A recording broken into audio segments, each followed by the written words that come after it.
La valeur de notre unité est incontestable. Ces mots, prononcés au cœur du Kremlin, résonnent bien au-delà des frontières russes. Dans un monde fragmenté, où les alliances se redessinent et les tensions s'aiguisent, Vladimir Poutine choisit de placer l'unité nationale au centre de son discours. Pas seulement comme un symbole historique, mais comme une arme politique, une réponse au défi d'un ordre mondial qu'il juge menacé. Derrière les hommages, les félicitations et les récompenses, c'est une véritable démonstration d'équilibre entre force intérieure et influence extérieure qui s'opère. La Russie, dit-il, ne se replie pas. Elle tend la main, elle envoie des signaux, des impulsions de culture, de dialogue, d'amitié. Mais à qui s'adressent vraiment ces messages? À ses alliés? À ses adversaires? Ou au reste du monde, invité à choisir entre deux visions de l'avenir? Dans ce discours solennel, tout est calculé, les mots, les silences, les symboles. Et à travers eux, se dessine une stratégie qui dépasse la célébration d'unité pour toucher au cœur du rapport de force mondiale. Alors, que cherche à dire Poutine, et surtout, que veut-il faire comprendre au monde à travers ce message d'unité? C'est ce que nous allons décrypter ensemble. Bienvenue sur l'Essentiel Mondial, la chaîne qui décrypte le monde avec clarté et perspective. Ne partez pas maintenant, la suite va vous surprendre. Regardez la vidéo jusqu'au bout, partagez-la autour de vous et laissez votre avis en commentaire, parce que comprendre le monde, c'est déjà commencer à le changer. Merci pour votre attention et votre fidélité. Bonjour, chers amis, je vous adresse mes plus sincères félicitations à l'occasion de la journée de l'unité nationale. Cette fête a été instituée en mémoire de l'exploit accompli par notre peuple il y a plus de 4 siècles, lorsqu'il s'est levé pour défendre l'indépendance de la patrie. C'est précisément grâce à sa grande cohésion, à son sens des responsabilités et à son devoir envers la patrie que notre peuple a pu consolider les fondations de l'État, préserver le droit sacré de rester fidèle à ses racines et à ses valeurs morales. Aujourd'hui encore, en maintenant ces traditions, nous défendons par le travail pacifique, créatif et militaire la souveraineté, l'honneur et la dignité de notre chère Russie. Cette fidélité à notre unité, fondée sur des valeurs spirituelles communes, est soutenue par le Congrès mondial du peuple russe. Le chef de cette éminente organisation publique, le patriarche de Moscou et de toute la Russie, Cyril, œuvre sans relâche à promouvoir le dialogue et la coopération entre toutes les forces constructives de la Russie, y compris les communautés russes à l'étranger, proches ou lointaines. Je remercie chaleureusement Sa Sainteté pour sa contribution immense au renforcement de l'unité de la nation russe, et je le félicite pour le titre de lauréat de ce prix honorifique.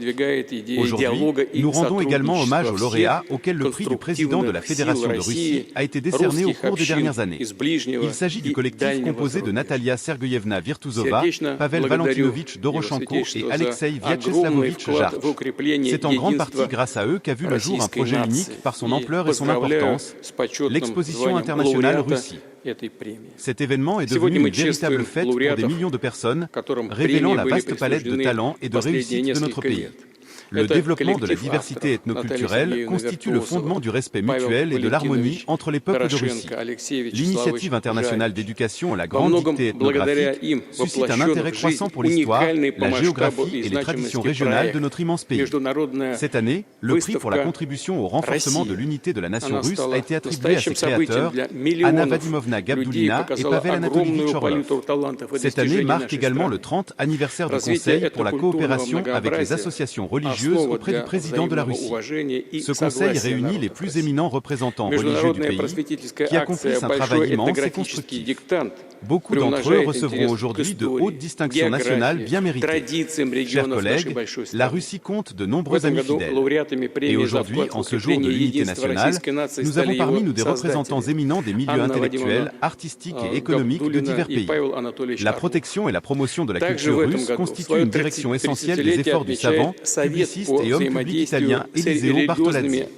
Un rôle majeur dans le renforcement des liens culturels et humanitaires avec la Russie est joué par M. Varazingel, président de la Société géographique russe au Sri Lanka. Le consul général honoraire de Russie en Israël, M. Amin Sofia, œuvre activement à l'approfondissement de l'amitié et de la coopération entre nos deux pays.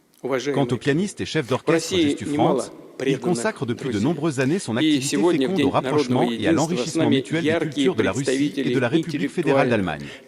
Dans le domaine agricole, la présidente du plus grand groupe agro-industriel du Vietnam, Madame Tang Bung, met en œuvre en Russie des projets prometteurs contribuant à la sécurité alimentaire et au renforcement du partenariat stratégique entre nos nations. Nous exprimons notre gratitude à tous ceux qui voient en la Russie un partenaire fiable et nous demeurons ouverts à de nouveaux contacts mutuellement bénéfiques, à l'essor des échanges multiformes et à l'enrichissement réciproque de nos cultures. Chers amis, la valeur de notre unité est incontestable. Nous savons resserrer nos rangs pour relever ensemble les défis mondiaux et les menaces, tout en partageant nos victoires, nos réussites et nos progrès. Je vous félicite encore une fois de tout cœur pour la journée de l'unité nationale, pour la remise du prix du président de la Fédération de Russie, ainsi que pour les hautes distinctions d'État qui vous ont été décernées. Permettez-moi de vous souhaiter, du fond du cœur, de nouveaux succès et de grandes réalisations. Je vous remercie. Chers amis, chers collègues, permettez-moi encore une fois de vous féliciter pour cette fête, pour cette journée de l'unité nationale. C'est avant tout la fête des citoyens de Russie et elle revêt une signification particulière, non seulement parce que plusieurs siècles auparavant se sont produits des événements ayant sauvé le pays, mais aussi parce que la notion même d'unité signifie avant tout la préservation de notre patrie, de notre souveraineté et de notre État. Voilà le sens profond des événements d'aujourd'hui. Et dans cette salle se trouvent des personnes qui ont beaucoup fait pour accomplir cette tâche fondamentale, préserver l'État russe. Je vous adresse mes profonds remerciements et ma vive reconnaissance.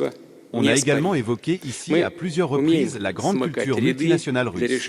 Je tiens à souligner à cet égard que les canaux d'échange culturels et les impulsions spirituelles émanant de la Russie visent à créer la même atmosphère d'unité entre les peuples du monde, afin qu'ils puissent se rassembler autour de valeurs communes. Et je veux affirmer que malgré toutes les difficultés, les problèmes et les tragédies de notre époque, et elles sont hélas nombreuses, c'est bien de Russie que continueront de rayonner de tels élans, car nous aspirons à l'amitié et à la coopération, non seulement avec nos voisins, mais avec tous les peuples de la Terre. Je suis profondément reconnaissant à nos amis étrangers présents ici, qui par leur seule présence témoignent de leur confiance dans le fait que c'est précisément cet objectif que poursuit la Russie et qu'ils sont prêts à œuvrer avec nous pour l'atteindre. Je vous remercie. Encore une fois, je félicite tous les lauréats et tous les invités de cette célébration, ainsi que les récipiendaires des distinctions bien méritées, décernées aujourd'hui ici même, au Kremlin, au cœur de la capitale russe. Merci à vous.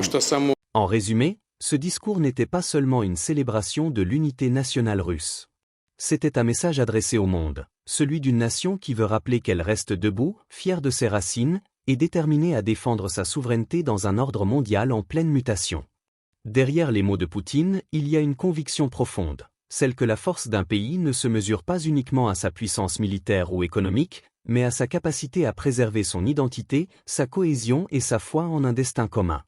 Et peut-être est-ce là la véritable bataille de notre époque, celle de l'unité contre la fragmentation, du sens collectif contre l'individualisme, de la souveraineté contre la dépendance. Ce moment nous rappelle que chaque nation, chaque peuple, cherche à exister, à être entendu, à trouver sa place dans un monde qui, parfois, ne laisse plus de place à la nuance. Dans le fond, cette quête d'unité dont parle la Russie, c'est aussi celle de l'humanité entière. Comment rester lié dans un monde qui se divise ? Comment dialoguer sans renoncer à soi-même? Ces questions dépassent la politique, elles nous concernent tous. Alors, que l'on partage ou non la vision du Kremlin, il reste une vérité, le monde change, et ceux qui n'écoutent pas les signaux faibles risquent d'être surpris par les secousses à venir. Si ce message vous a éclairé, prenez un instant pour le faire vivre, laissez un commentaire, partagez la vidéo et abonnez-vous pour ne rien manquer des prochaines analyses. Voilà, c'était l'essentiel mondial. Si tu veux voir le monde autrement, abonne-toi et partage cette vidéo à quelqu'un qui aime réfléchir, pas juste s'informer. Merci de faire partie de ceux qui choisissent de voir plus loin que les apparences. Parce qu'au-delà de l'actualité, il y a toujours une leçon à retenir.